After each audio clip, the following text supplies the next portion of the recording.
Bismillahirrahmanirrahim. Assalamualaikum warahmatullahi wabarakatuh. Alhamdulillahi ala ihsani wa syukru lahu ala taufiqi wa amtinani.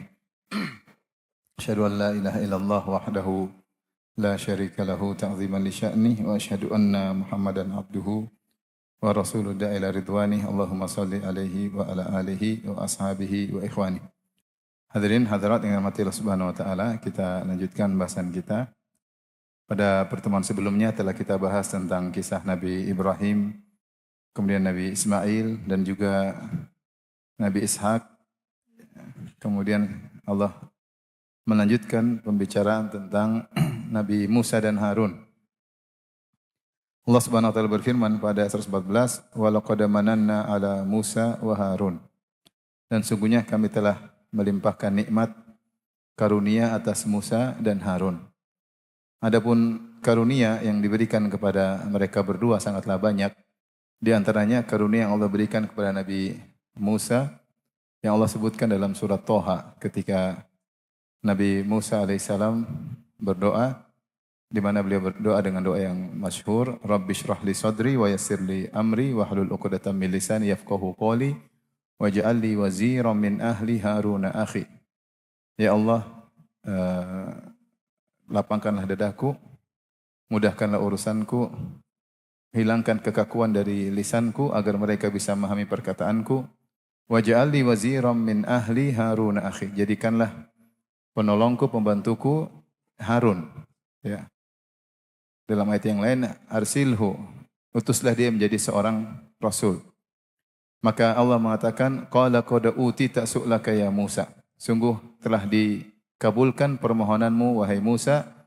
Allah mengatakan, wa laqad mananna 'alaika marratan ukhra. Sungguh kami telah berikan engkau karunia. Al-minnah. Jadi al-minnah dan Allah namanya adalah Al-Mannan, Maha Pemberi anugerah. Dan sungguh kami telah berikan kepada engkau nikmat-nikmat sebelumnya. Maka Allah sebutkan tentang ketika Nabi Musa masih kecil. Ya, idh auhayna ila ummika ma yuha an ikdhifihi fit tabuti fakdhifihi fil yam.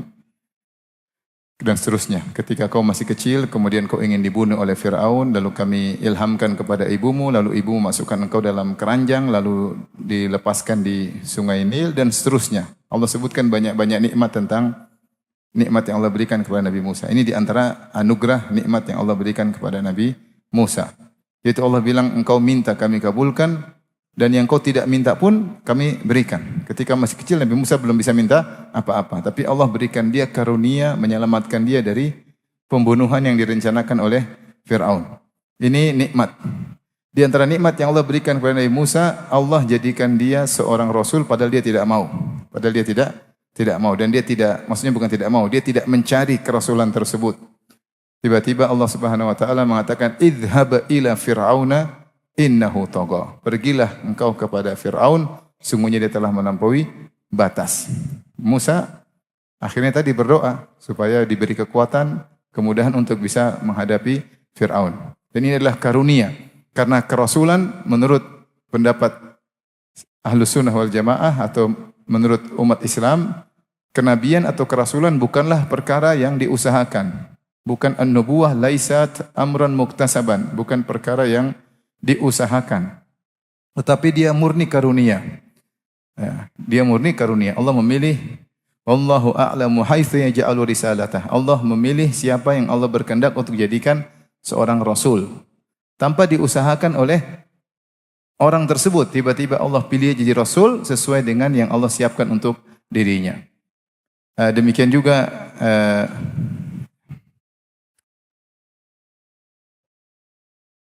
Allah Subhanahu wa taala telah menyebutkan bahwasanya kerasulan adalah istifa, yaitu Allah pilih ya.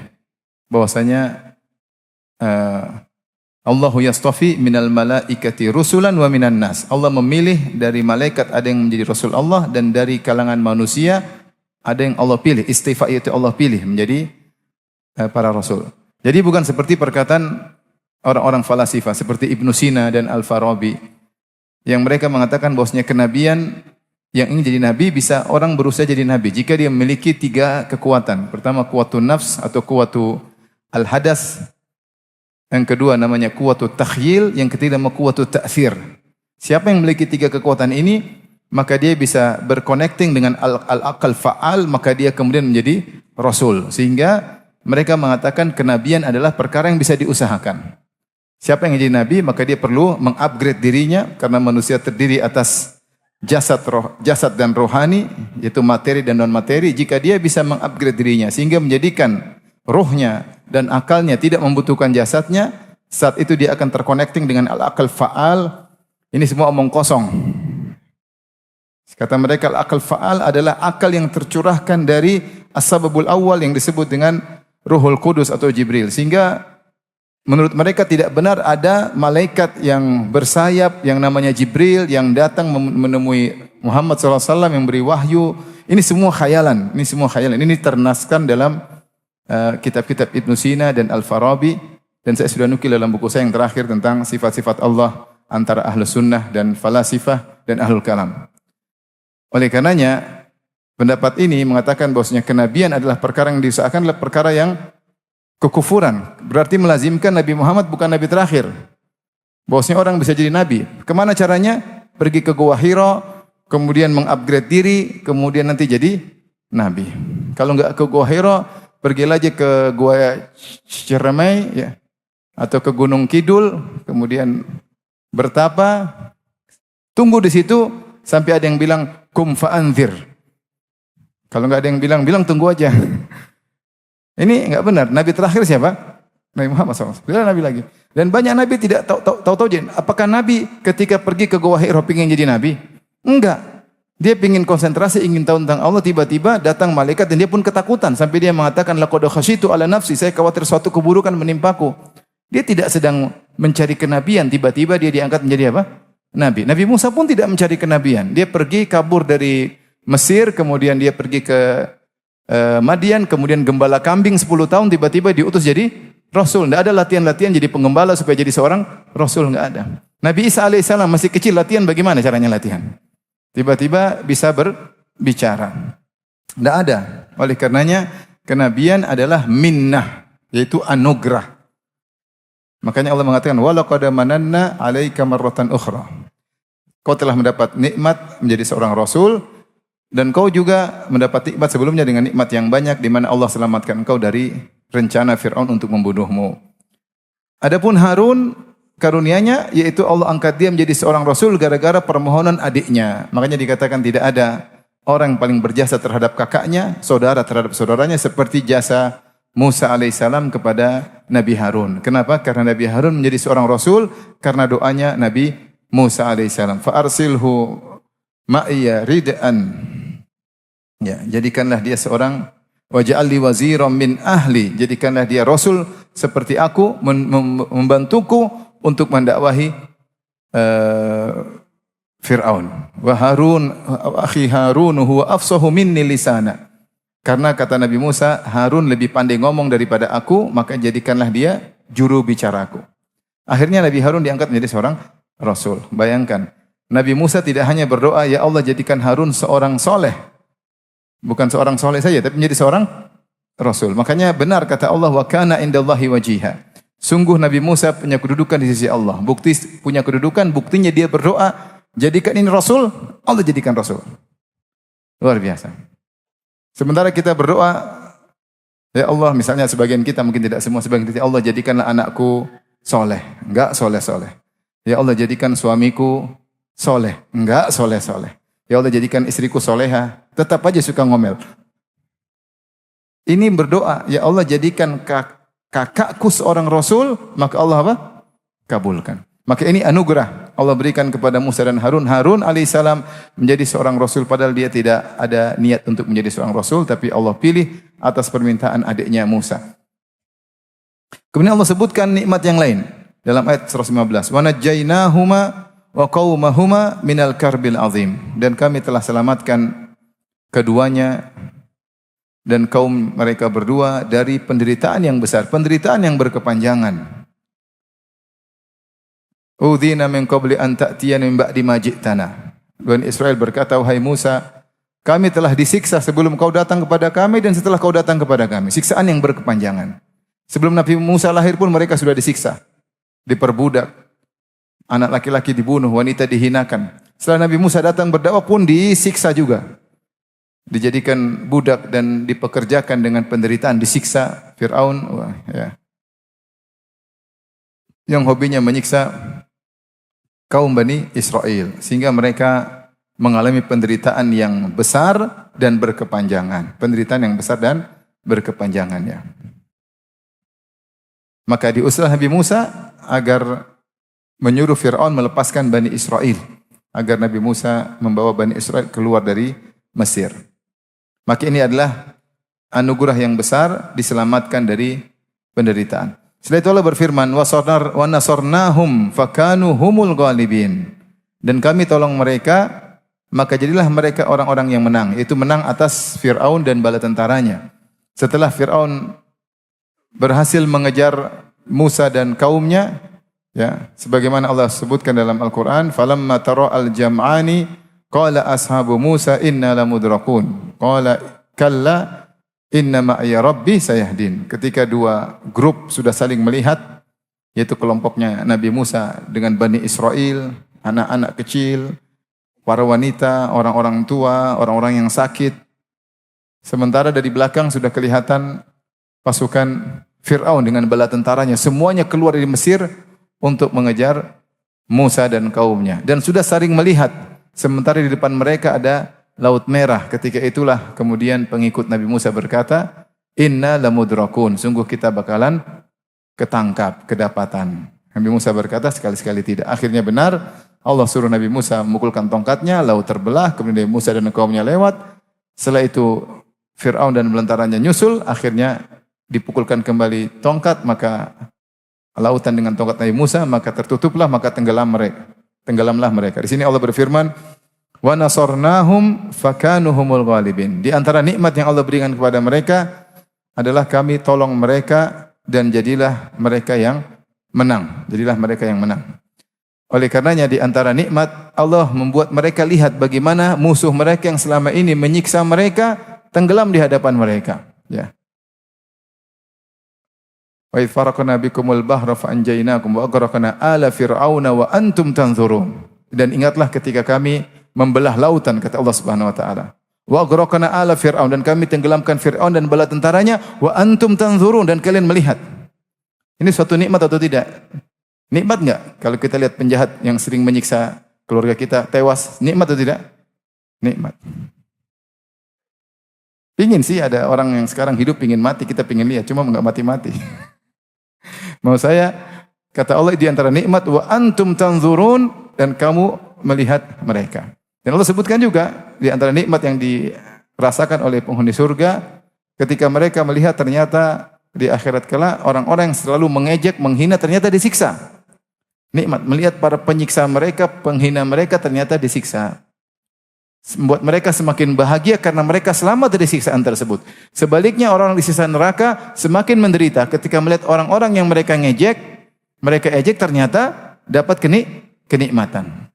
Mereka sering melihat secara visual, makanya Allah sebutkan dalam Al-Quran terjadi dialog antara penghuni surga dengan penghuni apa? Neraka. Di antara kenikmatan yaitu melihat bagaimana musuh besar yang kejam, yang keji tewas di hadapan mereka.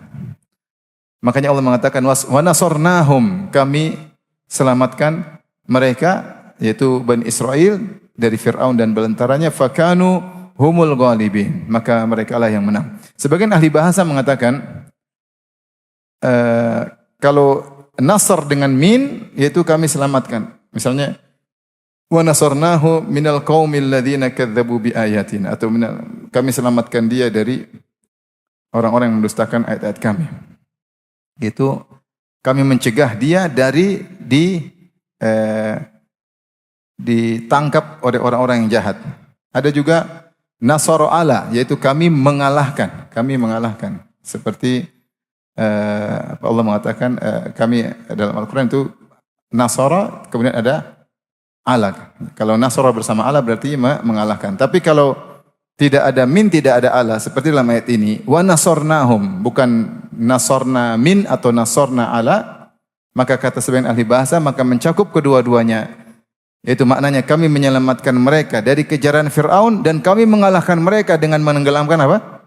Fir'aun. Jadi dua-duanya mereka rasakan. Fakanu humul ghalibin, maka merekalah yang menang, yaitu Fir'aun dan bala tentaranya, humul maglubun, merekalah yang terkalahkan. Setelah itu Allah menyebutkan nikmat yang lain lagi. Wa atainahumal kitabal mustabin, dan kami berikan kepada mereka berdua kitab yang sangat jelas, yaitu Taurat. Kitab yang sangat jelas itu Taurat yang asalnya diturunkan kepada Nabi Musa, dan setelah itu seluruh Bani Israel menjalankan hukum Taurat. Seluruh Bani Israel menjalankan hukum Taurat. Semua nabi-nabi yang datang setelah Nabi Musa semuanya berhukum dengan hukum Taurat. Adapun kitab Zabur, wa ataina Dawuda Zabura, adapun kata Allah kami berikan kepada Nabi Daud kitab Zabur, maka kitab Zabur tidak terkait dengan hukum-hukum fikih. Dia hanyalah berisi tentang sebagian penjelasan sebagian tabi'in, berisi tentang pujian-pujian kepada Allah Subhanahu wa taala. Sehingga kitab Zabur tidak merubah hukum apa? Taurat. Baru kitab muncul lagi di zaman Nabi Isa alaihissalam, wa atainahul Injil. Kami berikan kepada Nabi Isa apa? Al-Injil. Baru Injil yang kemudian merubah sedikit hukum Taurat. Ya. Kata Nabi Isa sebagaimana Allah nukil dalam Al-Quran, wa liuhilla lakum ba'dalladzi hurrima alaikum. Dan aku menghalalkan bagi kalian sebagian yang diharamkan pada kalian di Taurat. Maka Nabi Isa memansuhkan sebagian hukum Taurat. Maka dari sini kita tahu bahwasanya seluruh Nabi Bani Israel tidak datang dengan syariat baru. Semua syariatnya dari kitab apa? Taurat. Adapun Zabur hanya pujian, adapun Injil hanya sebagian yang dirubah. Hukum asalnya kembali kepada Taurat. Makanya Nabi Isa ditolak oleh ulama Yahudi karena mereka menganggap Nabi Isa telah merubah Taurat. Injil telah merubah Taurat, maka mereka tidak beriman kepada Nabi Isa. Salah satu alasan mereka kafir kepada Nabi Isa, kata mereka Isa merubah Taurat. Padahal ini perintah siapa? Allah Subhanahu wa taala. Kata Allah, wa atainahumal kitabal mustabin. Kami berikan kepada mereka berdua Alkitab, maksudnya Taurat al-mustabin yang sangat jelas. Di sini ada tambahan sin dan ta al-mustabin, maksudnya untuk takkid, untuk penekanan ya. Al-mustabin itu sebenarnya al-bayin sudah cukup, tapi kata Allah al-mustabin yaitu bahwasanya Taurat sangat jelas, yaitu kitab yang sangat jelas. Wa hadainahumas siratal mustaqim, dan kami tunjukkan keduanya ke jalan yang lurus. Kami tunjukkan keduanya kepada jalan yang lurus. Setelah itu Allah berfirman, tentunya setiap nabi menunjukkan kepada jalan yang lurus. Dan di zaman Nabi Muhammad SAW, siratal mustaqim adalah jalannya Rasulullah SAW. Tapi setiap nabi menyuruh kepada jalan yang lurus. Wa tarakna alaihima fil akhirin. Dan kami abadikan untuk keduanya pujian yang baik di kalangan orang-orang yang datang kemudian. Dan demikianlah sampai sekarang pun kita senantiasa memuji Nabi Musa dan Nabi Harun alaihimassalam.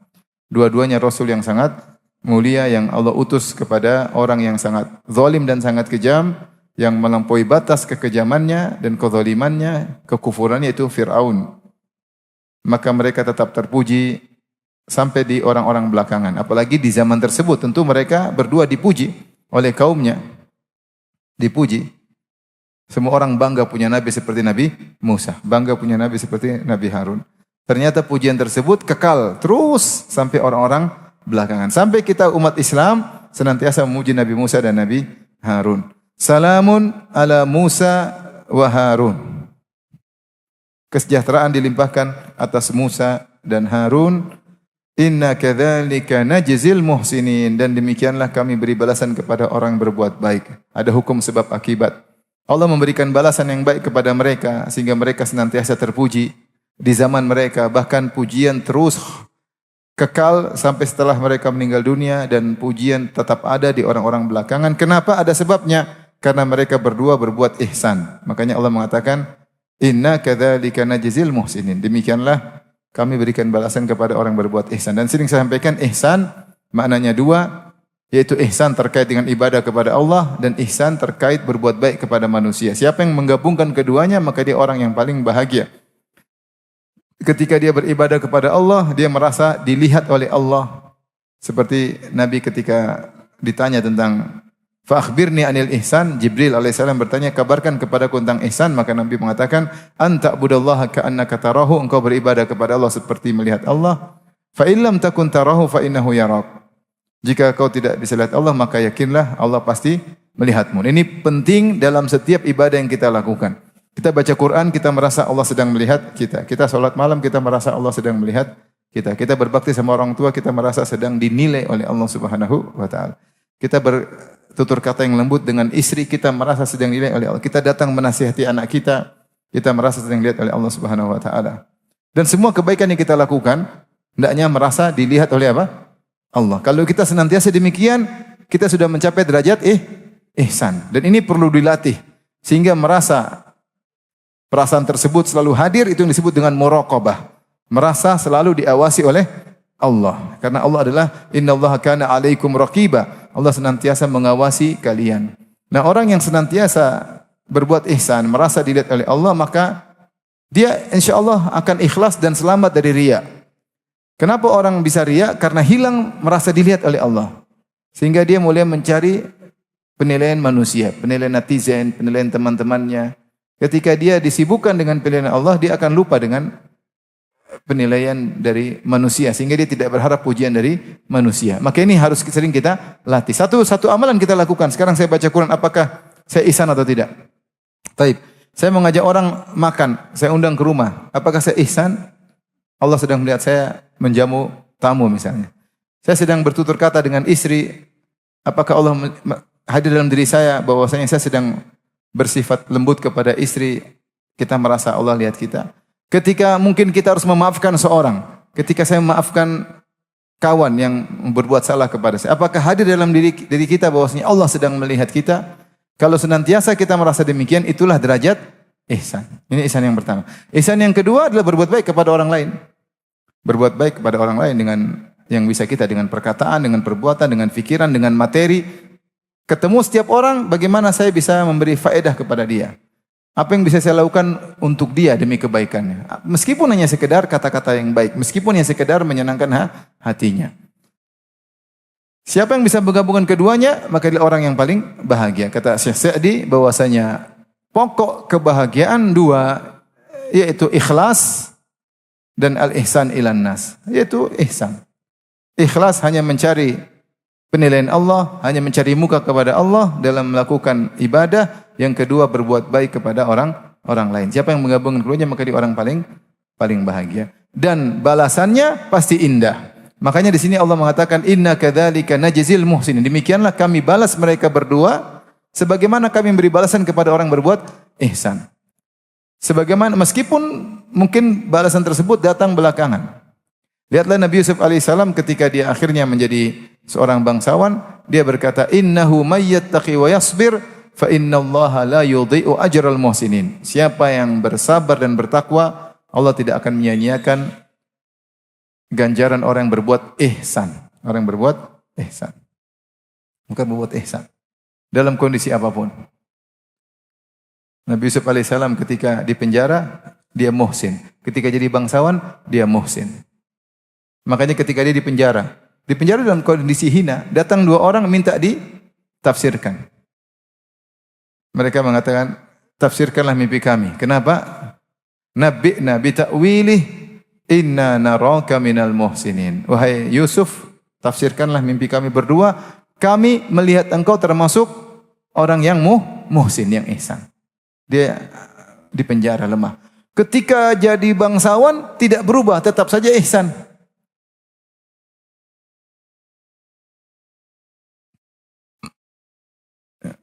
Maka ketika kakak-kakaknya datang, mereka berkata, wa tasaddaq alaina innallaha yajzil mutasaddiqin. Inna naraka minal muhsinin. Kata mereka, kami melihat engkau termasuk orang yang ihsan.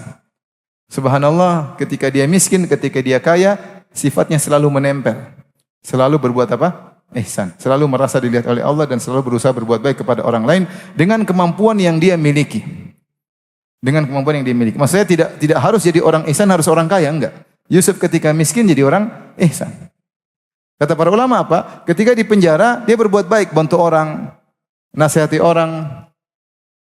memasukkan kebahagiaan dalam hati orang. Sampai disebutkan dalam buku tafsir, kalau ada orang sudah bebas dari penjara, mereka minta di penjara lagi.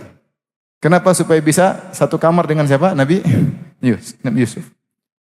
Mau saya jangan pikir jadi orang ihsan harus orang kaya. Benar, kalau kita orang kaya kita bisa berbuat ihsan dengan materi. Tapi kalau kita tidak kaya, kita juga bisa berbuat ihsan dengan nasihat, dengan tutur kata yang baik, dengan bantu secara ide, membantu dengan kekuatan, bisa. Sebagaimana Yusuf muhsin ketika miskin dan muhsin ketika kaya.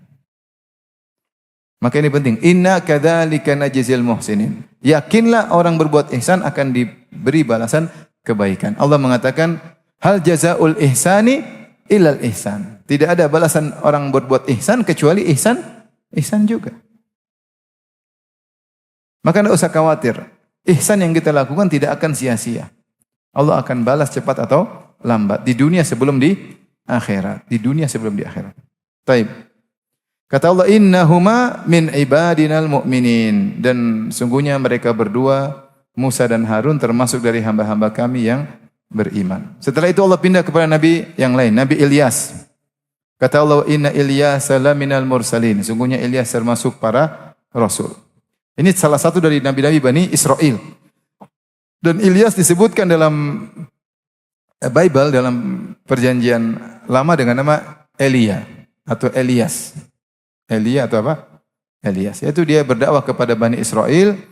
Disebutkan bahwasanya ada dari pembesar Bani Israel yang kemudian menyambung kekerabatan musaharah dengan suku-suku yang lain. Suku Kan'aniyin. Dan suku Kan'aniyun tersebut ternyata mereka menyembah berhala namanya Baal. Akhirnya mulailah sebagian Bani Israel terpengaruh. Karena ketika para pembesar menikah, interaksi, maka mulai Bani Israel terpengaruh, akhirnya menyembah, beribadah kepada dewa atau Tuhan dari kaum yang lain. Maka Allah utus Nabi Ilyas untuk mendakwahi mereka. Dan Nabi Ilyas tidak datang dengan syariat baru. Dia datang dengan syariat Nabi Musa alaihissalam. Dia termasuk Bani Israel. Wa inna Ilyasa laminal mursalin. Tapi dia termasuk seorang rasul. Dan para rasul banyak. Ya. Minhum man qasasna 'alaika wa minhum man lam naqsus 'alaik. Di antara para rasul ada yang kami ceritakan dan ada para rasul yang kami tidak ceritakan kepada engkau wahai Muhammad. Para rasul banyak. Ada yang Allah ceritakan kepada Nabi Muhammad dan ada yang Allah tidak ceritakan kepada Nabi Muhammad. Di antara yang Allah ceritakan adalah Ilyas. Idz qala liqaumihi, tatkala dia berkata kepada kaumnya, dia berdakwah, ala tattaqun, tidaklah kalian bertakwa? Dan ini menunjukkan kehalusan dia dalam menyampaikan. Sampai ketika dia menyampaikan dakwah dengan untuk bertakwa, dia tidak datangkan dengan fi'il amr, dengan perintah, bertakwalah, enggak. Tapi dia mengatakan, ala tattaqun, seperti bentuk tawaran. Mengapa kalian tidak bertakwa? Itu dengan penuh kelembutan. Itu kaumnya sendiri. Atad'una ba'lan wa tadharuna ahsanal khaliqin. Apa kalian beribadah kepada Baal, yaitu berhala yang disembah oleh kaum yang lain yang mereka ikut-ikutan menyembah berhala tersebut. Wa tadharuna ahsanal khaliqin, dan kalian meninggalkan sebaik-baik pencipta. Ini berhala ini bisa apa? Sementara Allah adalah sebaik-baik apa? Pencipta. Afamay yakhluqu kama la yakhluq. Apakah yang mencipta sama dengan yang tidak mencipta? Afala tadhakkarun, tidak kalian bisa memikirkan hal tersebut? Aruni madza khalaqal ladzina min duni. Tunjukkan kepadaku mana cipta-ciptaan selain Allah. Yang disembah adalah yang Maha Pencipta. Itu berdalil dengan rububiyah untuk uluhiyah. Makanya ketika Nabi ditanya tentang dosa paling besar, kata Rasulullah SAW, anta ja'ala lillahi niddan wa huwa khalaqak. Engkau menyembah selain Allah bersama Allah, padahal yang ciptakan kamu hanya Allah. Seandainya yang ciptakan kamu Allah dan zat lain, maka zat lain tersebut berhak untuk diibadahi. Tapi ketika yang menyembah, yang menciptakan engkau cuma Allah, maka hanya Allah yang berhak untuk diibadahi. Sementara Baal, patung tersebut, dewa tersebut tidak menciptakan apa-apa. Maka Nabi Ilyas menggerakkan logika mereka, atad'una ba'lan wa tadharuna ahsanal khaliqin. Bagaimana kalian menyembah dewa Baal atau berhala Baal dan kalian meninggalkan pencipta yaitu Allah Subhanahu wa taala. Kemudian beliau berkata, Allah rabbakum ahsanul khaliqin. Sebaik-baik pencipta tersebut adalah Allah rabbakum, Allah yang merupakan Rabb kalian, wa rabb abaikumul awwalin. Ingat, Tuhan nenek moyang kalian juga hanyalah Allah. Kalian dulu sebelum kalian terjerumus dalam penyembahan terhadap Baal, bukankah nenek moyang kita? Musa, sebelumnya Yusuf, sebelumnya Yakub, sebelumnya Ishak, sebelumnya Ibrahim, semuanya Tuhannya siapa? Allah. Maka diingatkan tentang leluhur yang mereka sembah hanyalah Allah Subhanahu wa taala. Ini Tuhan baru muncul belakangan yang dulunya tidak ada. Makanya Allah Rabbakum, yang kalian sembah hanyalah Allah Rabbakum wa Rabb abaikumul awwalin, dan Rabb nenek moyang kalian yang sebelumnya. Kenapa kalian menyembah Tuhan yang baru? Fakadzabuhu, dan mereka pun tidak mau dengar dan mereka mendustakan Ilyas. Fa innahum lamuhdharun, dan mereka para pendusta tersebut akhirnya akan dihadirkan di neraka Jahannam. Illa ibadallahil mukhlasin, kecuali hamba-hamba yang diselamatkan oleh Allah Subhanahu wa taala. Ini dalil bahwasanya kaumnya tidak mau mendengar Ilyas. Mereka mendustakan Ilyas. Dan ketika seorang berdakwah kemudian tidak diterima dakwanya, bukan berarti dia gagal. Hidayah di tangan Allah Subhanahu wa taala. Tugas dia menyampaikan dengan benar apa yang Allah perintahkan, apa yang Rasulullah SAW arahkan, maka sampaikan dengan benar. Kalau ternyata gagal, bukan kesalahan dia. Hidayah di tangan Allah Subhanahu wa taala. Nabi Muhammad SAW tidak bisa beri hidayah kepada pamannya Abu Talib. Rasulullah SAW tidak bisa beri hidayah kepada orang-orang Quraisy. Padahal orang Quraisy adalah dari suku beliau. Padahal Allah mengatakan, wa innaka latahdi ila siratim mustaqim. Engkau sungguh-sungguh benar-benar menunjukkan kepada jalan yang lurus. Tapi masalah hidayah hati hanya Allah yang pegang. Nabi Nuh ratusan tahun tidak bisa mendakwahi istrinya, tidak berhasil mendakwahi istrinya. Ratusan tahun tidak bisa menjadikan anaknya beriman karena hidayah di tangan Allah Subhanahu wa taala. Oleh karenanya, jangan sampai seorang ketika berdakwah ternyata tidak didengar, kemudian dia rubah sistem, rubah cara yang tidak sesuai dengan petunjuk Nabi sallallahu alaihi wasallam. Nah, ini kalau didakwahi terus enggak bisa begini. Terus gimana? Ya udah kita ajak main musik aja. Nada dan dakwah. Nanti mungkin dia baru dapat hidayah. Ini enggak boleh. Enggak boleh. Enggak boleh. Nah, kalau saya caranya dakwah ini enggak bisa. Ya, saya masuk dulu ke diskotik, ikut joget sama mereka, baru bisa dapat hidayah. Kalau gini terus enggak, bukan laisa alaika hudahum. Bukan kewajiban kalian untuk mereka dapat apa? Hidayah. Tugas semuanya menyampaikan. Yang beri hidayah adalah Allah. Jangan sampai kita kemudian merubah cara agar orang dapat hidayah. Makanya dalam hadis Muaz, ketika ada orang mendakwai Al-Quran tidak diterima, maka dia bikin metode baru. Maka Muaz bin Jabal berkata, iyyakum wa mabtada. Hati-hatilah dengan bid'ah yang dia lakukan. Itu pingin punya kreasi, inovasi, tapi melanggar dari aturan agar orang dapat apa? Hidayah. Enggak boleh. Para nabi jadi dustakan. Nabi Ilyas kurang apa? Rasul. Lengkap, perangkat untuk dakwah lengkap. Paling bertakwa, paling halus, paling lembut, paling berilmu. Kalau para nabi enggak usah belajar kayak kita. Ilmu langsung Allah kasih. Paham? Kalau kita belajar, enggak paham-paham lagi.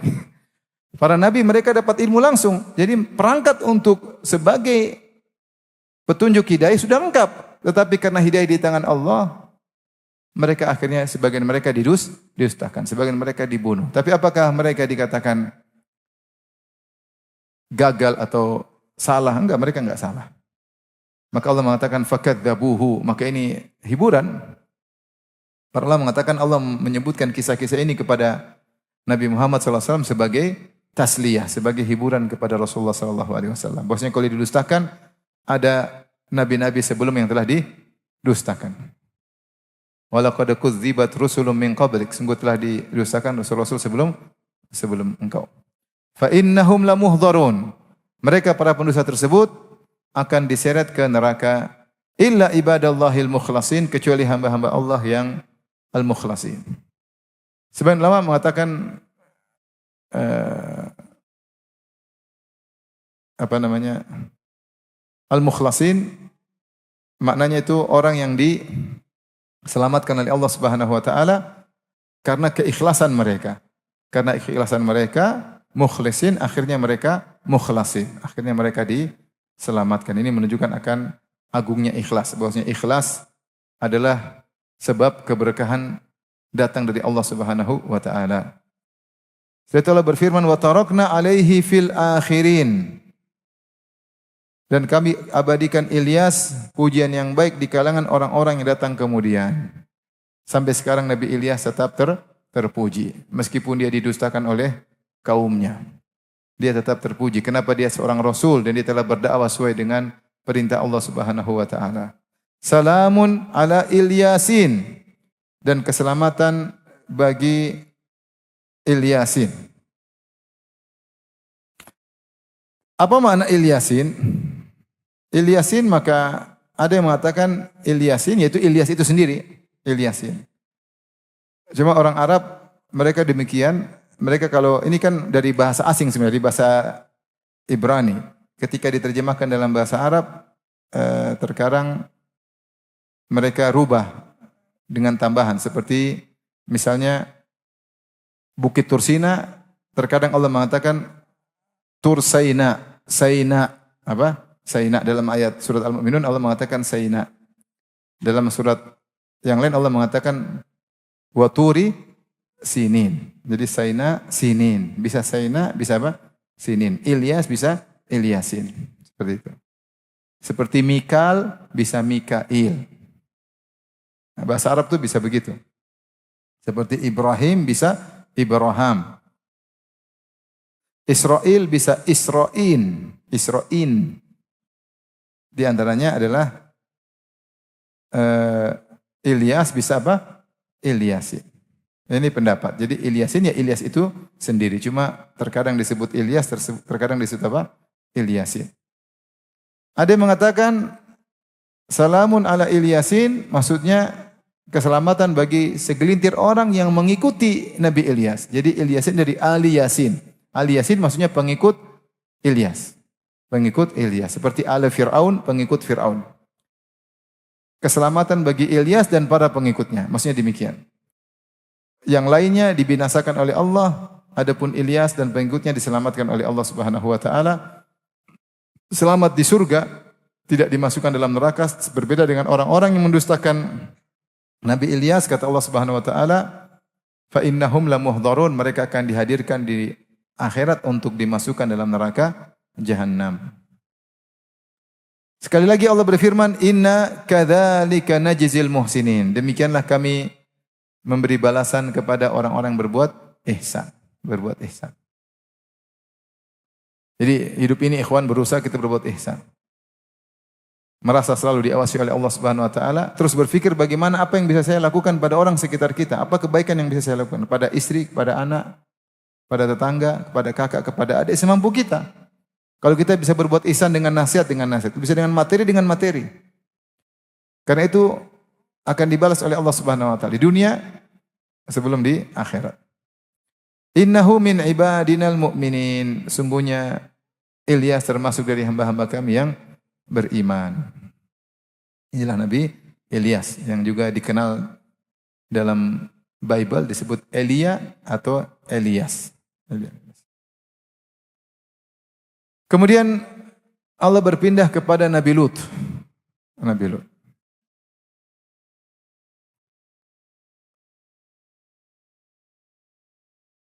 Kata Allah Subhanahu wa taala, "Wa inna Lutan laminal mursalin." Sungguhnya Nabi Lut termasuk para rasul, Nabi Lut disebutkan beliau adalah keponakannya Ibrahim. Kata Allah, "Fa amana lahu Lut." Nabi Lut beriman kepada Ibrahim. Maka setelah itu dia kemudian berdakwah di Syam, yaitu di Yordan. Adapun Nabi Ibrahim ke Palestina, Nabi Lut ke kota Sodom yang ada di Yordania. Diutus ke sana. Idnajainahu ahlahu ajmain. Ketika kami menyelamatkan dia dan keluarganya seluruhnya. Dia dan putri-putrinya dan keluarganya. Illa ajuzan fil ghabirin. Kecuali orang tua, yaitu istrinya, yang bersama orang-orang yang ditinggal. Kenapa? Karena Nabi Lut istrinya tidak beriman. Ya. Daraballahu mathal ladzina kafaru imra'ata Nuh wa imra'ata Lut. Allah memberi perumpamaan kepada orang-orang kafir tentang istri Nabi Nuh dan istri Nabi Lut. Kanata tahta abdaini min ibadina salihain. Mereka berdua adalah istri dari dua hamba-hamba kami yang saleh. Fakhanatahuma. Dan kedua istri ini berkhianat kepada suami mereka. Berkhianat sini bukan berkhianat berzina, enggak. Tapi berkhianat dalam agama. Ternyata mereka berdua tidak beriman. Fakhanatahuma. Falam yughniya anhuma minallahi syai'a. Dan Lut dan Nuh tidak bisa memberi bantuan sedikit pun kepada kedua istri mereka. Tidak ada, meskipun suami mereka Nabi, tidak memberi pengaruh bantuan sedikit pun kepada istri-istri mereka berdua. Wa qila dukhulan nara ma'ad dakhilin. Maka dikatakan masuklah kalian berdua ke neraka bersama orang-orang yang masuk neraka. Itu Allah ingin menyampaikan, jangan kalian menyangka kami dulu istrinya Rasul, maka kami masuk neraka belakangan. Tidak ada, masuk neraka sama yang lain. Isyarat bahwasanya seorang jangan berharap kepada pasangannya. Jangan bilang, tenang suami saya soleh. Saya nonton film Korea tidak apa-apa. Yang penting suami saya apa? Soleh. Suami saya rajin puasa, rajin sholat malam, rajin umroh. Kamu, yang penting suami saya soleh. Aman nanti di akhirat. Tidak ada urusan. Masing-masing ya. Dan juga sebaliknya seorang suami kemudian bersandar kepada istrinya. Istri saya soleha. Saya nakal, istri saya soleha. Masing-masing kita nanti. Likulli imri'in minhum yawma idzin sya'nu yughni. Masing-masing sibuk dengan urusannya. Maka sini Allah sebutkan contoh bagaimana seorang nabi ternyata istrinya masuk neraka. Bahkan disiksa di dunia sebelum di akhirat. Kata Allah, "Idz najjaynahu ahlahu ajma'in." Ketika kami menyelamatkan dia dan keluarganya seluruhnya. Illa ajuzan fil ghabirin, kecuali istrinya yang sudah tua yang bersama orang-orang yang tertinggal. Tsumma dammarnal akharin. Kemudian kami binasakan orang-orang yang lain. Yaitu orang yang tinggal di situ yang tidak beriman kepada Nabi Lut. Dan disebutkan bahwa Nabi Lut tinggal di Sodom. Makanya Allah mengatakan wal mu'tafikat, dan setelah di Sodom terjadi praktek homoseksual kemudian menular ke 5 kota lainnya di sekitarnya. Di sekitar 6 kota atau 8 kota yang tertular dengan penyakit homoseksual. Akhirnya mereka seluruhnya meninggalkan istri mereka. Orang kalau sudah terkena penyakit homoseksual, maka fitrahnya berbalik. Fitrahnya berubah. Akhirnya lebih suka laki-laki daripada perempuan. Padahal Allah setelah membuat mereka merasakan kenikmatan berhubungan laki-laki dan perempuan. Tapi karena mereka melakukan hal yang haram, akhirnya kenikmatan yang halal tersebut mereka tinggalkan. Mereka lebih suka dengan yang haram. Yang halal mereka tinggalkan, mereka menuju yang haram. Maka kenyataannya banyak orang yang terkena penyakit homoseksual, istrinya ditinggal. Istrinya ditinggal. Disuruh pilih, dia tidak mau pilih istrinya, dia pilih laki-laki. Makanya Allah berfirman, Lutan idh qala liqaumi atatuna al-fahishata ma sabaqakum biha min ahadin minal alamin innakum latatuna ar-rijala syahwatan minun nisa. Ketika Lut berkata kepada kaumnya, apa kalian melakukan suatu perbuatan yang sangat keji yang sebelumnya tidak pernah ada yang melakukannya? Ini dosa baru, inovasi dari kaum Nabi Lut. Innakum latatuna ar-rijala syahwatan, kalian melepaskan syahwat kalian kepada laki-laki. Min dunin nisa, adapun wanita kalian tidak mau lagi. Sehingga mereka 6 kota atau 8 kota tersebut istri mereka tidak pakai lagi. Sehingga mereka akhirnya berbuat homo di antara mereka, wanita-wanita berbuat lesbi di antara mereka, sudah berubah. Bahkan disebutkan padahal mereka sudah gonta-ganti pasangan, masih mereka belum puas lagi. Kalau ada orang lewat di kampung mereka, maka mereka copet orang tersebut untuk dikerjain. Padahal mereka sudah gonta-ganti pasangan. Tapi demikian orang kalau melakukan maksiat, mereka tidak pernah ada kepuasan. Pezina tidak pernah puas, ada ganti pasangan. Sama praktisi homoseksual pun demikian. Cari lagi. Masalah penyakit ini menular. Dan kalau sudah mengenali perbuatan ini, maka istri akan ditinggal. Bagaimana lagi dengan anak-anak muda yang belum pernah menikah, tahu-tahu langsung merasakan kelezatan yang haram homoseksual. Lebih rusak lagi. Mungkin yang pernah merasakan nikmat dengan wanita mungkin masih bisa diperbaiki. Tapi para pemuda yang kemudian dijebak, kemudian Dan sekarang mulai hal yang biasa, normalisasi. Ini penyakit yang berbahaya, yang merusak fitrah manusia. Makanya tidak ada kaum yang Allah adab seperti kaum Nabi Lut. Tidak ada kaum yang Allah hinakan seperti kaum Nabi Lut. Allah namakan mereka dengan kaum sau'in, kauman fasiqin, ya, kaum musrifin. Allah sebutkan sampai 8 gelar kepada mereka. Fasik, kaum yang buruk, mujrim, musrif berlebih-lebihan, adun melampaui batas. Allah sebutkan sampai 8 gelar dan itu tidak pernah Allah berikan kepada kaum manapun kecuali kaum Nabi Lut.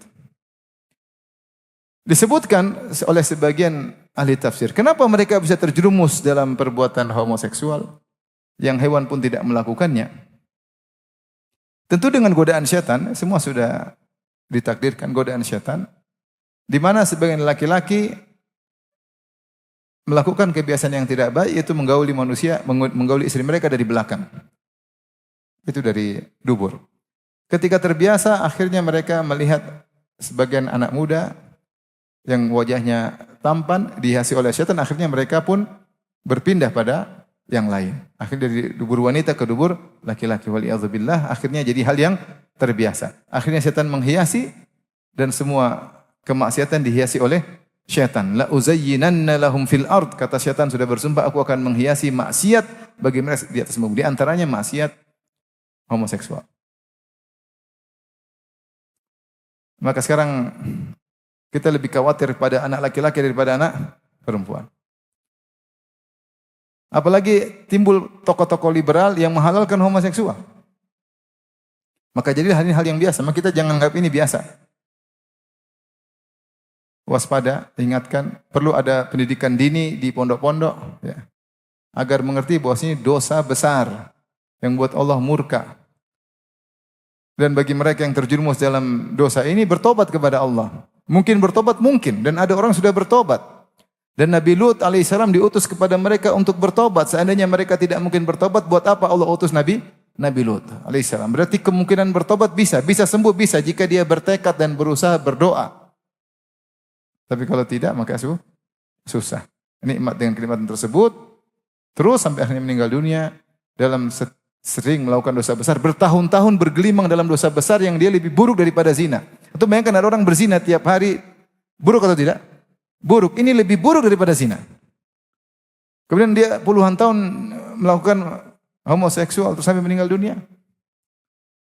Kenikmatan sementara, kemudian dia masuk di alam barzah, kemudian disiksa entah kayak apa. Waliyadzubillah, belum lagi di hari kiamat. Hanya karena kenikmatan sesaat. Oleh karenanya Allah mengatakan summa dammarnal akharin, kemudian kami hancurkan orang-orang yang lain. Benar-benar dihancurkan. Itu diangkat, faja'alna 'aliyaha safilaha, kami angkat yang di bawah kami jadi balikan. Yang di bawah jadi di atas jadi di bawah. Makanya Allah menyebut mereka dengan wal mu'tafikat, yaitu negeri-negeri yang dibalikkan. Kenapa? Karena fitrah mereka terbalik. Harusnya laki-laki suka perempuan, laki-laki suka sama laki-laki. Ini fitrah sudah terbalik. Dan ini menular. Kata Allah, wa innakum latamurruna alaihim musbihin. Dan sungguh kalian penduduk Mekah benar-benar akan melalui bekas-bekas mereka pada waktu pagi. Wabil lail, dan juga kalian melewati tempat bekas-bekas mereka di malam hari. Afala ta'qilun, tidakkah kalian mengambil pelajaran? Maksudnya, orang-orang Quraisy punya 2 rihlatas syita'i was saif. Li'ilafi Quraisy ilafihim rihlatas syita'i was saif. Perjalanan dagang mereka di waktu musim dingin dan musim panas. Orang-orang Quraisy, penduduk kota Mekah, mereka hasil pekerjaan mereka dengan berdagang. Kalau musim panas mereka pergi ke Syam. Kalau musim dingin mereka pergi ke mana? Ke Yaman. Maka disebut rihlatas syita'i was saif. Karena kalau musim panas mereka pergi ke Syam. Dan Syam adalah 4 negara. Dulu cuma 1 namanya Syam. Yaitu Lebanon, Yordania, Palestina, Suriah. Itulah Syam. Israel enggak ada dari dulu sampai sekarang enggak ada. 4 inilah negeri Syam. Kemudian dipecah-pecah menjadi 4. Dan ketika mereka pergi ke Syam, mereka melewati Laut Mati. Laut Mati itulah yang banyak ulama menyatakan itulah tempat dibinasakannya kaum Nabi Lut. Maka dicongkel sehingga menjadi dataran yang paling rendah. sampai bekas siksaan mereka pun begitu, tidak ada kehidupan di situ. Kondisi yang paling rendah. Dahulu di zaman Quraisy masih terlihat. Mungkin puing-puing bekas-bekas, mungkin sekarang sudah enggak ada. Tapi dahulu masih ada. Makanya Allah mengatakan, wa innakum latamurruna alaihim musbihin. Wa innaha labisabili mukim dalam surat Al-Hijr. Itu adalah tempat yang jalur yang sering kalian lewati. Kalau mereka berdagang ke negeri Syam, mereka selalu lewat jalur tempat kaum Nabi Lut dihancurkan. Jadi Allah berbicara tentang suatu kaum yang mereka tahu dan masih ada bekas-bekasnya. Mungkin sekarang udah enggak kelihatan. Ada perubahan pada Laut Mati atau apa saya enggak tahu. Tapi dulu mereka lewati pinggiran Laut Mati. Mereka ketika jalur ke berdagang negeri Syam, jalur tersebut wa innaha labisabili mukim, selalu mereka lewati jalur tersebut. Makanya Allah mengatakan wa innakum, sungguh kalian latamurruna alim, kalian melewati mereka musbihin di waktu pagi hari, wa billail di malam hari kalian juga lewat. Afala taqilun, kalian sering berlalu lalang melewati lokasi mereka. Tidak kalian mengambil pelajaran? Yaitu bahwasanya siapa yang membangkang kepada para rasul, maka akan dibinasakan oleh Allah Subhanahu wa taala.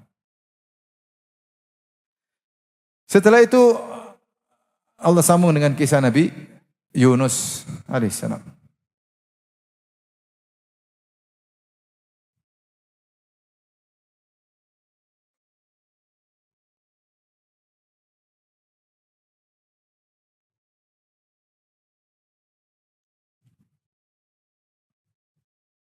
Saya selalu berharap kalau ada sebagian kawan yang mungkin diuji dengan penyakit homoseksual, dia berjuang, kalau dia bisa sembuh, coba dia tulis buku bagaimana cara dia sembuh, bagaimana dia berjuang, agar beri faedah kepada teman-teman yang mungkin masih terkena penyakit tersebut.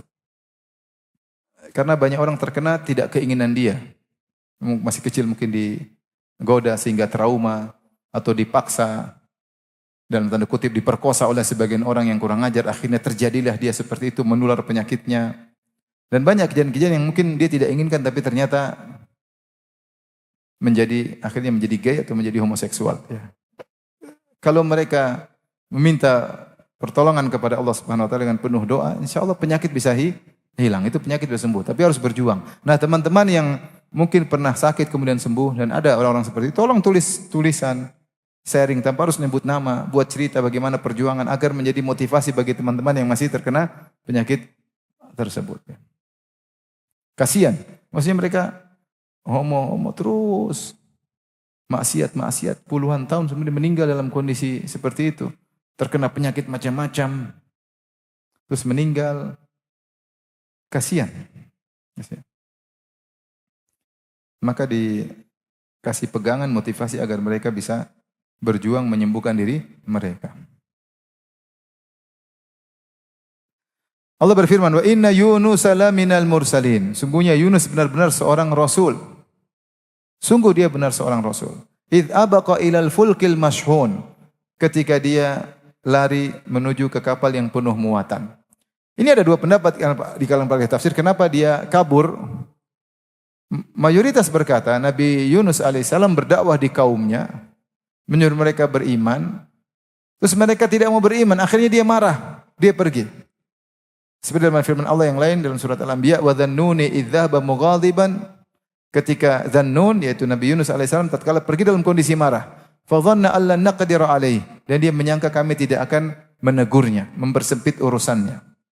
Akhirnya Allah membuat dia ditelan oleh apa? Ikan paus. Ada yang mengatakan dia marah meninggalkan kaumnya karena dia tidak sabar, didakwa enggak mau dengar, hati-hati kalian akan diadab, mereka masih ngeyel, dia pergi aja.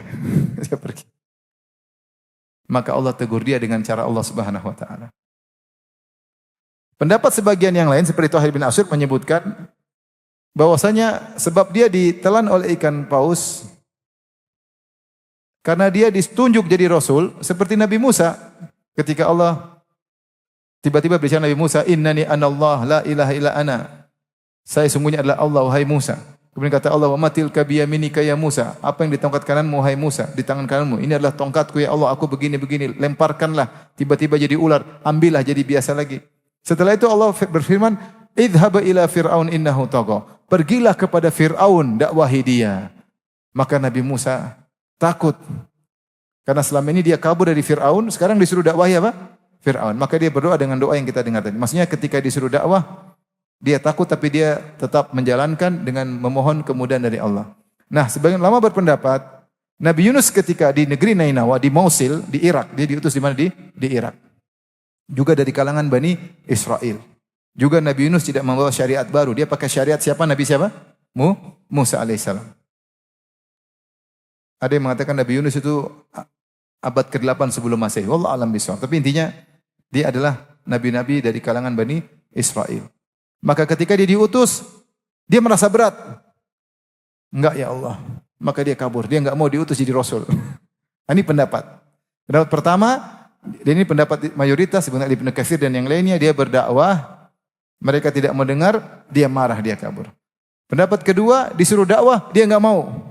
Dia enggak mau, tapi Allah tetap suruh berdakwah. Ini dua pendapat. Maka dia kabur, id abaqa ilal fulkil mashhun. Maka dia naik ke kapal yang penuh muatan. Tiba-tiba kapal ombaknya besar.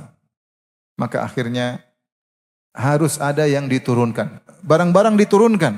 Ternyata masih ombak besar terus. Allah takdirkan ombak besar. Ini enggak bisa, kita bakalan tenggelam. Harus ada yang turun satu orang. Harus ada yang turun satu orang. Fasahama. Maka mereka pun melakukan undian. Disebutkan oleh Ibnu Katsir, maka diundi. Keluar Yunus lagi. Mereka enggak enak. Yunus ini orang soleh. Mereka kenal. Yunus orang baik. Putar lagi. Yunus lagi. Mereka enggak mau dorong dia. Putar lagi. Yunus lagi. Akhirnya Yunus sadar bahwasanya dia harus turun. Maka dia pun buka bajunya. Kemudian dia pun loncat ke lautan tiba-tiba. Faltaqamahul hut. Maka ditelan oleh ikan paus. Dan ini dalil bahwasanya bolehnya qur'ah. Qur'ah adalah undian. Qur'ah adalah undian. Kapan boleh qur'ah undian? Jika semua memiliki hak yang sama. Jika semuanya memiliki hak yang sama. Seperti ini mereka sama-sama di kapal, sama-sama punya hak yang sama untuk selamat. Sama-sama punya hak untuk selamat atau tidak? Ya. Oleh karena tidak bisa nunjuk-nunjuk. Caranya gimana? Harus dengan undian. Seperti ini boleh. Dengan syarat semuanya punya hak yang sama. Adapun kalau haknya berbeda tidak boleh pakai undian. Tidak boleh pakai undian. Misalnya anak sekolah belajar semua. Yang mau ranking 1 siapa? Undian. Ya enggak boleh. Karena mereka beda-beda. Ada ujiannya. Yang pintar yang ranking 1. Tapi kalau enggak, kita kan semua sama-sama murid. Harus adil. Undi saja mana juara 1. Ya enggak boleh. Karena hak berbeda. Kalau sama semua boleh undian. Voting kalau bahasa kita ya. Dan ini juga dilakukan ketika di zaman Zakaria ya. Ketika ayyuhum yakfulu Maryam wa ma kunta laydahim idh tasimun ya. Wa ma kunta laydahim idh yulquna aklamahum ayyuhum yakfulu Maryam. Kau tidak bersama mereka wahai Muhammad ketika mereka melemparkan pena-pena mereka agar siapa yang berhak untuk memelihara Maryam. Yaitu ketika Imran bapaknya Maryam meninggal, Maryam masih kecil, maka murid-muridnya ingin merawat Maryam dan mereka semua murid-murid Maryam dan mereka sama-sama punya hak untuk merawat Maryam. Akhirnya tidak ada cara lain kecuali dengan apa? Undian. Maka akhirnya keluar undian, keluarlah penanya Zakaria. Ada yang menyebutkan mereka lempar pena tersebut di sungai atau di laut, kemudian penanya yang mengapung, itulah yang akan merawat Maryam. Ternyata penanya Zakaria. Itu undian. Boleh. Demikian juga Nabi Muhammad SAW membolehkan qur'ah.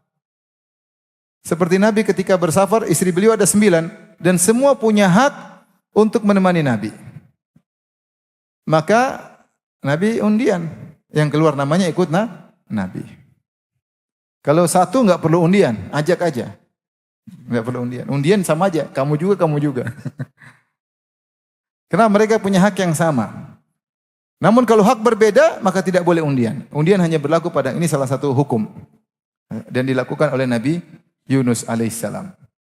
Akhirnya ketika nama Yunus keluar, Nabi akhirnya tahu dia yang bakalan harus turun, maka dia pun loncat. Fasahama fakana minal mudhadin. Mudhadin, maka dia pun kalah undian dan dia termasuk orang kalah undian. Itu dia pun harus jatuh, harus loncat. Faltaqamahul hutu wa huwa mulim. Maka dia pun ditelan oleh ikan paus yang besar dalam kondisi tercela. karena diperintah oleh Allah, dia tidak sabar. Maka dia pun marah kepada kaumnya. Dia kabur. Dan dia tidak menyangka bahwasanya Allah akan menegurnya. Makanya Allah mengatakan wa dhannuni idh dhahaba mughadiban fa dhanna allan naqdira alaih. Dia menyangka bahwasanya kami tidak akan menyempitkan urusannya. Ternyata kami tegur dia, maka kami kirim ikan paus untuk menelannya.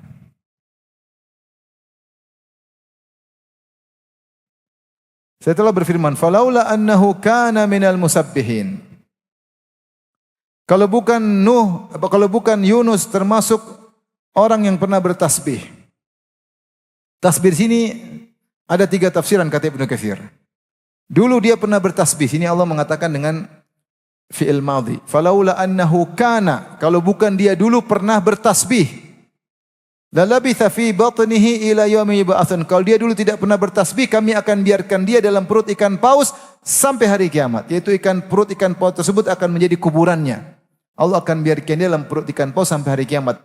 Mudah bagi Allah, tinggal kun fayakun. Tetapi karena dia dulu pernah bertasbih, maka kami selamatkan dia dari perut ikan paus. Tasbih yang dimaksud apa? Ada 3 pendapat. Ada yang mengatakan tasbih maksudnya dia dulu suka salat. Tasbih. Dia rajin apa, salat. Dia suka salat. Ada yang mengatakan dia suka beribadah. Tasbih maksudnya adalah ibadah. Dulu rajin beribadah. Ada yang mengatakan dulu rajin salat. Ada yang mengatakan musabbihin, yaitu dia mengatakan la ilaha illa anta subhanaka inni kuntu minadz zalimin. Itu tasbih ketika dia sedang ditelan oleh ikan paus. Seperti Allah berfirman, "Fanada fi dzulumati alla ilaha illa anta subhanaka inni kuntu minadz zalimin." Maka dia pun menyeru dalam kegelapan, la ilaha illa anta, tidak ada yang berhak disembah kecuali Engkau ya Allah. Subhanaka, maha suci Engkau, inni kuntu minadz zalimin. Aku termasuk orang-orang yang berbuat dosa. Berapa lama Nabi Yunus dalam perut ikan paus? Maka beberapa pendapat, tapi tidak ada dalilnya semua. Ada yang mengatakan 1 hari, ada yang mengatakan 1 minggu, ada yang mengatakan 40 hari. Sehingga keluar dalam kondisi yang mengenaskan. Kondisi kurus karena terlalu lama dalam perut ikan paus. Maka inilah yang disebut, sebagian ulama menafsirkan seperti Ibnu Katsir dan yang lainnya, ta'arraf ilallahi firraha ya'rifka fi syiddah. Kenalilah Allah ketika kau dalam kondisi nyaman, Allah akan mengenalmu ketika kau dalam kondisi sulit. Maka seorang jangan beribadah kepada Allah ketika sedang sulit saja. Tentu ketika sulit lebih besar ibadahnya, tapi seorang biasakan ketika dalam kondisi lapang beribadah. Ketika sehat beribadah. Jangan ketika sehat jalan-jalan terus. Enggak, ibadah. Ketika punya duit beribadah. Sedekah apa. Jangan ketika punya duit jalan-jalan terus foya-foya. Enggak. Ketika dalam kondisi lapang beribadah. Nanti kita dalam kondisi sulit Allah akan ingat. Maka disebutkan dalam sebagian riwayat-riwayat ketika Nabi Yunus dalam kondisi lemah. Dia berkata, la ilaha illa anta subhanaka inni kuntu minadz zalimin. Maka para malaikat mendengar suara tersebut. Kata mereka, ya Allah, suara yang kami dengar di mana negeri yang asing, yaitu di tengah lautan, yang sering kami kenal sebelumnya. Bukankah ini hambamu yang amalnya selalu dinaikkan kepadamu, diterima oleh engkau sebelumnya? Bukankah dia yang selalu beribadah sebelumnya? Cuma dia melakukan kesalahan sekarang. Tapi ketika dia mengatakan la ilaha illa anta subhanaka, ini suara yang masyhur di kalangan para malaikat. Suara seorang hamba yang senantiasa taat kepada Allah ketika dalam kondisi lapang. Sekarang dia sedang menyuruh Allah dalam kondisi susah. Makanya Allah mengatakan, "Falaula annahu kana minal musabbihin." Kalau bukan dia dahulunya suka ibadah kepada Allah, tentu kami akan biarkan dia dalam perut ikan paus sampai hari kiamat. Tapi dia dulu sering beribadah, maka kami selamatkan. Ketika dia menyuruh kepada Allah, maka Allah kabulkan. Maka Allah berfirman, "Fanabadnahu bil ara'i wa huwa saqim." Maka kami lemparkan dia ke daerah yang tandus, tidak ada tumbuhan, tidak ada kehidupan, kering, tandus. Wa huwa saqim, dalam kondisi sakit. Kata orang seperti anak burung yang tidak ada bulunya sama sekali, kurus, kering. Karena dalam perut ikan paus. Artinya ketika dimakan ikan paus, masuk ke usus ikan paus enggak? Bukan masuk terus dalam rongga gitu, jalan-jalan. Kan kalau ditelan masuk dalam usus ikan paus enggak? Iya. Dalam kegelapan. Kalau ada pun HP pun percuma, enggak bisa nyala. Allah mengatakan fanada fi dzulumat, dia menyuruh dalam kegelapan, kegelapan yang bertubi-tubi. Ada yang mengatakan kegelapan malam, kegelapan perut ikan paus, kegelapan lautan, kegelapan malam, kegelapan awan yang gelap ketika itu hujan lebat sehingga bertumpuk-tumpuk kegelapan dialami oleh Nabi Yunus alaihissalam. Dia pun teriak-teriak tidak akan mendengar, yang bisa mendengar cuma yang Maha mendengar. Meskipun suaranya sangat lirih, tidak kuat untuk dia kata-katakan, Allah Maha mendengar. Siapa yang mendengar dalam perut ikan paus? Fanada fi dzulumat, dalam kegelapan dia bisa berkata, La ilaha illa anta subhanaka inni kuntu minadh dhalimin. Aku melakukan dosa. Maka Allah pun menyelamatkan dia. Dilemparkanlah, dimuntahkanlah oleh ikan paus dalam kondisi sakit.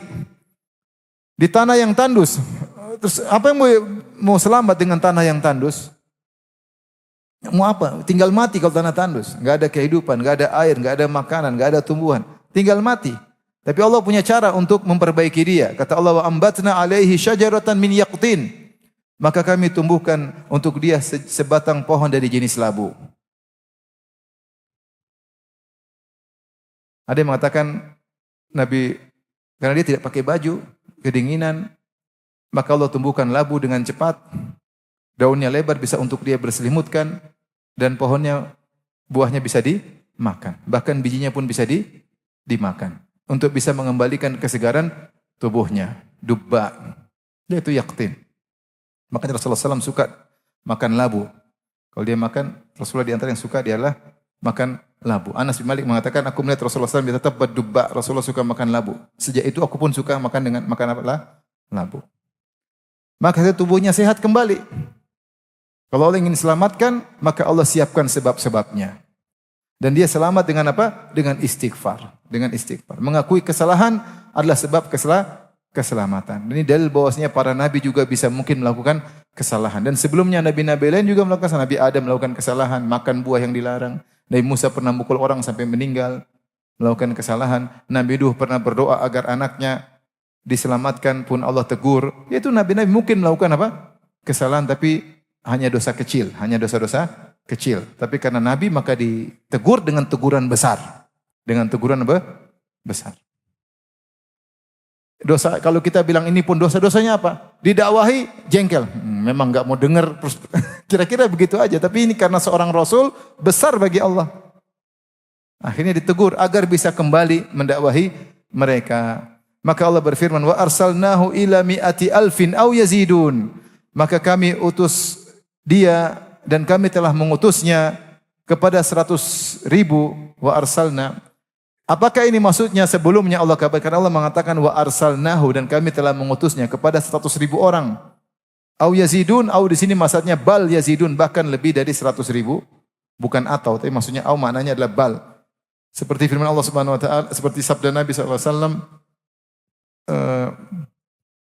kun fid dunya ka'annaka gharibun au abiru sabil. Jadilah kau di dunia seperti orang asing. Au abiru sabil, bukan atau, maksudnya bahkan kalau bisa hanya sebagai orang seperti orang numpang lewat. Jadi au maknanya bal. Kata Allah juga, summa qasat qulubuhum min ba'di dzalik. Summa qasat qulubukum min ba'di dzalik, fahiya kal hijarati au ashaddu qaswah. Maka kemudian hati kalian menjadi keras setelah itu, maka dia seperti batu, bahkan lebih, au maksudnya bal, bahkan lebih keras daripada batu. Jadi au sini maksudnya bal. Bukan Allah ragu. Jangan kita baca maknanya, lalu kami utus dia ke 100.000 orang atau lebih. Seakan-akan Allah ragu. Bukan. Maksudnya aus itu namanya bal. Kami utus kepadanya, ngutusnya kepada 100.000 orang, bahkan lebih. Ada yang mengatakan 120.000 orang, ada yang mengatakan 150.000 orang. Ada khilaf di kalangan para ulama tentang berapa jumlah lebihnya tersebut. Tapi umat Nabi Yunus banyak. 100.000 banyak enggak? Di zaman itu banyak. Saat itu kita belum ada. 100.000 banyak. Jadi salah satu kemuliaan Nabi Yunus. Cuma dia mungkin kurang sabar, akhirnya demikian. Fa'amanu famatta'nahum ilahin. Akhirnya mereka pun beriman. Lalu kami berikan kenikmatan hidup kepada mereka hingga waktu yang telah ditentukan. Oleh karenanya, Nabi Yunus melakukan kesalahan, tapi tidak mengurangi derajatnya sebagai seorang Rasul. Dan bahkan banyak contoh-contoh seorang melakukan kesalahan, setelah itu menjadi lebih baik. Contohnya Nabi Adam alaihissalam. Nabi Adam alaihissalam Allah takdirkan dia melakukan kesalahan sehingga dia turun, kemudian dia bertobat. Setelah itu Allah turunkan ke bumi, setelah itu menjadi yang lebih baik daripada itu. Dan demikian.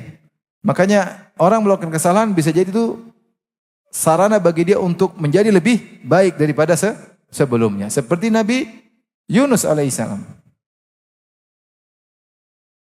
Kata Allah, laula an tadarakahu ni'matu mir rabbih lanubidha bil ara'i fahuwa madhmum. Kata Allah, kalau bukan tadarakahu ni'matu mir rabbih, kalau bukan Allah memberikan rahmatnya kepada Nabi Yunus, lanubidha bil ara'i, tentu dia akan dilemparkan ke tanah yang tandus, wa huwa madhmum, dalam kondisi tercela. Tetapi dia tidak tercela karena dia sudah bertobat kepada Allah. Dia dilemparkan di tanah tandus untuk disembuhkan oleh Allah.